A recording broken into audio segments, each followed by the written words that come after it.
ಅಪ್ಪು ಕನಸನ್ನ ಡಾಕ್ಟರ್ ರಾಜ್ ಕುಟುಂಬ ಇದೀಗ ನನಸು ಮಾಡುತ್ತಿದೆ. ಡಾಕ್ಟರ್ ರಾಜ್ ಜನಿಸಿದ ಮನೆಗೆ ಕಾಯಕಲ್ಪ ನೀಡಲು ಚಿಂತನೆಯನ್ನ ನಡೆಸಿದ್ದಾರೆ. ಮನೆಯ ಮೂಲ ಸ್ವರೂಪದಲ್ಲೇ ದುರಸ್ತಿ ಮಾಡಲು ಈಗ ನಿರ್ಧಾರವನ್ನ ಕೈಗೊಂಡಿದ್ದಾರೆ. ಹಳೆಯ ಮನೆಯ ಯಥಾಸ್ಥಿತಿಯನ್ನು ಉಳಿಸಿಕೊಳ್ಳಲು ಕುಟುಂಬ ನಿರ್ಧಾರವನ್ನು ಮಾಡಿದೆ.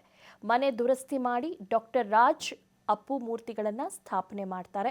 ಇನ್ನು ರಾಜಣ್ಣ ಹುಟ್ಟಿ ಬೆಳೆದಂಥ ಮನೆ ಮ್ಯೂಸಿಯಂ ಮಾಡಲು ಈಗ ನಿರ್ಧಾರವನ್ನ ಮಾಡಿದ್ದಾರೆ ಇಡೀ ಕುಟುಂಬ. ಮ್ಯೂಸಿಯಂ ಸ್ಥಾಪನೆ ಬಳಿಕ ಅಭಿಮಾನಿಗಳ ವೀಕ್ಷಣೆಗೆ ಅವಕಾಶವನ್ನ ನೀಡೋದಕ್ಕೆ ಚಿಂತನೆ ಕೂಡ ನಡೆಸಿದ್ದಾರೆ.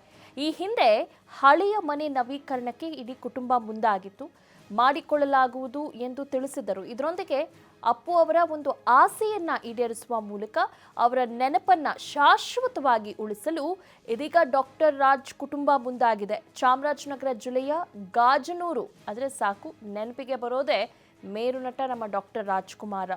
ಅವರ ತಂದೆ ಪುಟ್ಟಸ್ವಾಮಯ್ಯ ಚಾಮರಾಜನಗರ ಜಿಲ್ಲೆಯವರು, ಕೊಳ್ಳೇಗಾಲ ತಾಲೂಕಿನವರು.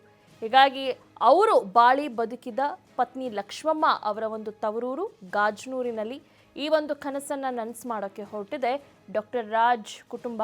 ಇಡೀ ಡಾಕ್ಟರ್ ರಾಜ್ ಕುಟುಂಬ ಅವರು ಹುಟ್ಟಿ ಬೆಳೆದಂಥ ಬಾಲ್ಯ ಕಳೆದಂಥದ್ದು ಆ ಜಾಗದಲ್ಲಿ. ಈ ನಿಟ್ಟಿನಲ್ಲಿ ಅಲ್ಲಿ ಒಂದು ಮ್ಯೂಸಿಯಂ ರೀತಿನಲ್ಲಿ ಮನೆಯನ್ನು ನಿರ್ಮಾಣ ಮಾಡಬೇಕು ಅಂತ ಈಗಾಗಲೇ ಎಲ್ಲ ರೀತಿ ಒಂದು ತಯಾರನ್ನ ಮಾಡಿಕೊಂಡಿದ್ದಾರೆ.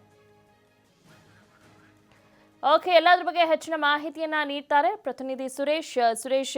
ಇದು ಅಪ್ಪು ಒಂದು ಕನಸು ಆಗಿತ್ತು.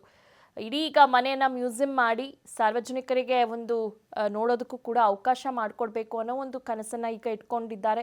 ಸೊ ಈಗ ಮುಂದಾಗಿದ್ದಾರೆ ಕೂಡ ಇಡೀ ಕುಟುಂಬ. ಇದು ಒಂದು ರೀತಿ ಎಲ್ಲರೂ ಅವರ ಒಂದು ಅಭಿಮಾನಿಗಳಿಗೆ ಇದು ಖುಷಿಯ ವಿಚಾರ ಅಲ್ವಾ?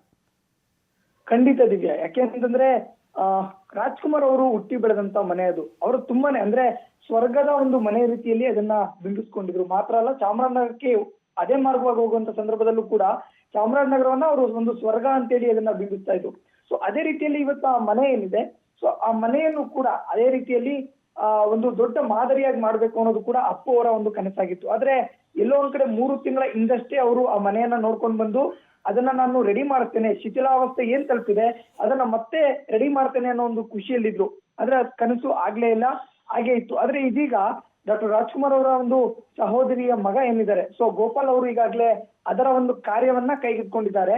ಮಾತ್ರ ಅಲ್ಲ, ಮೂಲ ಸ್ವರೂಪ ಏನಿದೆ, ಸೊ ಅದೇ ಒಂದು ಮಾದರಿಯಲ್ಲಿ ಹಳೆ ಮನೆಗೆ ಯಾವುದೇ ರೀತಿಯಾದಂತಹ ಧಕ್ಕೆ ಆಗ್ಬಾರ್ದು, ಅದೇ ರೀತಿಯಲ್ಲಿ ಈಗಾಗ್ಲೇ ಮನೆಯನ್ನ ರೀಕನ್ಸ್ಟ್ರಕ್ಷನ್ ಮಾಡೋದಕ್ಕೂ ಕೂಡ ಮುಂದಾಗ್ತಾ ಇದ್ದಾರೆ.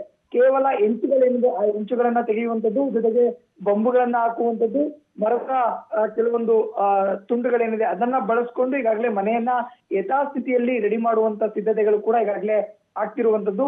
ಅಲ್ಲಿ ಪ್ರಮುಖವಾಗಿ ಅಪ್ಪು ಅವರ ಒಂದು ಫೋಟೋ ಆಗಿರ್ಬೋದು, ಡಾಕ್ಟರ್ ರಾಜ್ಕುಮಾರ್ ಅವರ ಒಂದು ಫೋಟೋ, ಮತ್ತೆ ಅವರ ತಂದೆಯ ಒಂದು ಫೋಟೋಗಳು ಏನಿತ್ತು ಇದೆಲ್ಲವನ್ನು ಕೂಡ ಮನೆಯಲ್ಲಿ ಸಂಗ್ರಹವನ್ನ ಮಾಡಿ ಒಂದು ದೊಡ್ಡದಾದ ಸುಂದರವಾದಂತ ಒಂದು ಮ್ಯೂಸಿಯಂ ಅನ್ನ ಮಾಡ್ಬೇಕು. ಆ ಮನೆಯನ್ನ ನೋಡ್ಲಿಕ್ಕೆ ಪ್ರತಿಯೊಬ್ಬರಿಗೂ ಕೂಡ ಕಾಣ ಸಿಗ್ಬೇಕು. ಯಾಕಂದ್ರೆ ಸುಮಾರು 250 ವರ್ಷಗಳ ಇತಿಹಾಸ ಇರುವಂತ ಗಾಜನೂರಿನ ಮನೆ ಅದು. ಹಾಗಾಗಿ ಅದಕ್ಕೆ ಯಾವುದೇ ರೀತಿಯಾದಂತಹ ಧಕ್ಕೆ ಬರಬಾರ್ದು ಅನ್ನೋ ರೀತಿಯಲ್ಲಿ ಗೋಪಾಲ್ ಅವರು ಎಲ್ಲಾ ರೀತಿಯ ಸಿದ್ಧತೆಗಳನ್ನ ಮಾಡ್ಕೊತಾ ಇದ್ದಾರೆ. ಮುಂದೆ ಅಭಿಮಾನಿಗಳು, ಪ್ರವಾಸಿಗರಿಗೂ ಎಲ್ರಿಗೂ ರೀತಿ ಅಂದ್ರೆ ಇದು ಡಾಕ್ಟರ್ ರಾಜ್ಕುಮಾರ್ ಅವರು ಹುಟ್ಟಿ ಬೆಳೆದಂತದ್ದು, ಪುನೀತ್ ರಾಜ್ಕುಮಾರ್ ಆಟ ಆಡಿ ಬೆಳೆದಂತ ಮನೆ. ಸೊ ಇದನ್ನ ಪ್ರತಿಯೊಬ್ಬರಿಗೂ ಕೂಡ ಸಿಗ್ಬೇಕು ಅನ್ನೋ ಒಂದು ನಿಟ್ಟಿನಲ್ಲಿ ಆ ಮ್ಯೂಸಿಯಂ ಆಗಿ ಅದನ್ನ ರೆಡಿ ಮಾಡ್ತಾ ಇದ್ದಾರೆ. ಸೊ ಮುಂದೆ ಸಾಕಷ್ಟು ಅಭಿಮಾನಿಗಳಿಗೂ ಕೂಡ ಒಂದು ರೀತಿಯಲ್ಲಿ ಖುಷಿ ಇದ್ದೇ ಇರುತ್ತೆ. ಹೌದು, ಇದು ಅಪ್ಪು ಇದ್ದಂತ ಮನೆ, ಡಾಕ್ಟರ್ ರಾಜ್ ಅವರು ಇದ್ದಂತ ಒಂದು ಮನೆ. ಇವತ್ತು ಅವರು ಈ ರೀತಿಯಾಗಿ ನಟನೆ ಮಾಡಿರುವಂತ ಫೋಟೋಗಳು, ಬಾಲ್ಯದ ಫೋಟೋಗಳು ಎಲ್ಲವನ್ನೂ ಕೂಡ ಸಂಗ್ರಹ ಮಾಡುವಂತ ಒಂದು ದೊಡ್ಡದಾದಂತ ಒಂದು ಮ್ಯೂಸಿಯಂ ಆಗಿ ಅದು ಹೊರಹೊಮ್ಮಬೇಕು ಅನ್ನೋದು ಕೂಡ ಅವರ ಆಶೆ ಆಗಿರುವಂತದ್ದು. ಹಾಗಾಗಿ ಈಗ ಸದ್ಯಕ್ಕೆ ಆ ಒಂದು ಕಾರ್ಯ ಪ್ರಗತಿಯಲ್ಲಿದೆ. ಅಪ್ಪು ಅವರ ಕನಸು ಕೂಡ ಈಗಾಗಲೇ ನನಸು ಮಾಡುವತ್ತ ಡಾಕ್ಟರ್ ರಾಜ್ ಕುಟುಂಬದವರು ಕೂಡ ಈಗಾಗಲೇ ಮುಂದಾಗಿರುವಂತದ್ದು ಒಂದು ರೀತಿಯಲ್ಲಿ ಖುಷಿಯ ಒಂದು ವಿಚಾರ ಅಂತಾನೆ ಹೇಳ್ಬಹುದು ದಿವ್ಯಾ. ಓಕೆ, ಕೆಲಸ ಶುರು ಆಗಿದ್ಯಾ ಅಥವಾ ಏನು ಇನ್ನು ಶುರು ಮಾಡ್ಬೇಕಾ ಸುರೇಶ್? ಈಗ ಕೇವಲ ಹೆಂಚುಗಳೇನಿತ್ತು ಅಂದ್ರೆ ದುಸ್ಥಿತಿ ತಲುಪಿರುವಂತ ಹೆಂಚುಗಳೇನಿತ್ತು ಅದನ್ನ ತೆಗೆದು ಹಾಕುವಂತ ಕೆಲಸವನ್ನ ಮಾಡ್ತಾ ಇದ್ದಾರೆ. ಮುಂದೆ ಅದನ್ನ ಅಂದ್ರೆ ಮುಂದಿನ ಒಂದು ದಿನಗಳಲ್ಲಿ ಈಗಾಗಲೇ ಮಳೆಯ ಒಂದು ಪ್ರಮಾಣ ಈಗಲೂ ಕೂಡ ಇನ್ನೂ ಕಡಿಮೆ ಆಗಿಲ್ಲ. ಈಗೇನಾದ್ರು ಕಾಮಗಾರಿ ಶುರು ಮಾಡ್ತು ಅಂದ್ರೆ ಮತ್ತಷ್ಟು ಸಮಸ್ಯೆ ಆಗುತ್ತೆ. ಹಾಗಾಗಿ ಕೇವಲ ಹೆಂಚುಗಳೇನಿದೆ ಅದನ್ನ ತೆಗೆದು ಹಾಕುವಂತ ಕೆಲಸವನ್ನ ಮಾಡಿ ನಂತರ ಮಳೆ ಆದ ನಂತರದಲ್ಲಿ ಅಂದ್ರೆ ಇನ್ನೊಂದು ವಾರ ಅಥವಾ 2 ವಾರದ ನಂತರದಲ್ಲಿ ಅದರ ಸಂಪೂರ್ಣವಾದಂತಹ ಒಂದು ಚಿತ್ರಣಕ್ಕೆ ಒಂದು ರೂಪುರೇಷೆಯನ್ನ ಸಿದ್ಧತೆ ಮಾಡ್ಕೊಳ್ಳುವಂತದ್ದು, ಜೊತೆಗೆ ಮೂಲ ಸ್ವರೂಪಕ್ಕೆ ಯಾವುದೇ ರೀತಿಯಾಗಿ ಧಕ್ಕೆ ಬರಬಾರ್ದು. ಆ ರೀತಿಯಲ್ಲಿ ಮ್ಯೂಸಿಯಂ ಆಗಿ ಮಾಡ್ಕೋಬೇಕಂದ್ರೆ ಯಾವ ಫೋಟೋಗಳು ಯಾವ ಹಂತದಲ್ಲಿ ಇರಬೇಕು, ಎಲ್ಲೆಲ್ಲಿ ದುರಸ್ತಿ ಕಾರ್ಯ ಆಗ್ಬೇಕು, ಇದೆಲ್ಲವನ್ನು ಕೂಡ ರೆಡಿ ಮಾಡ್ಕೊಳ್ಳೋದಕ್ಕೆ ಕೇವಲ ಈಗಾಗಲೇ ಎಂಚುಗಳನ್ನ ಮಾತ್ರ ತೆಗೆದು ಹಾಕುವಂತ ಕೆಲಸವನ್ನ ಮಾಡ್ತಾ ಇದ್ದಾರೆ. ಮುಂದಿನ ಒಂದು ಹಂತಗಳಲ್ಲಿ ಅದನ್ನ ಹಂತವಾಗಿ ರೆಡಿ ಮಾಡುವಂತ ಕೆಲಸಕ್ಕೂ ಕೂಡ ಮುಂದಾಗಿರುವಂತದ್ದು. ಸದ್ಯಕ್ಕೆ ಇರುವಂತ ದುಸ್ಥಿತಿ ಏನಿದೆ ಅದನ್ನ ಕ್ಲೀನ್ ಮಾಡ್ಕೊಳ್ಳುವಂತ ಕೆಲಸ ಈಗಾಗಲೇ ಕುಟುಂಬಸ್ಥರು ಮಾಡ್ಕೋತಿರುವಂತದ್ದು. ದಿವ್ಯಾ, ಧನ್ಯವಾದಗಳು ಸುರೇಶ್ ತಮ್ಮ ಮಾಹಿತಿಗಾಗಿ.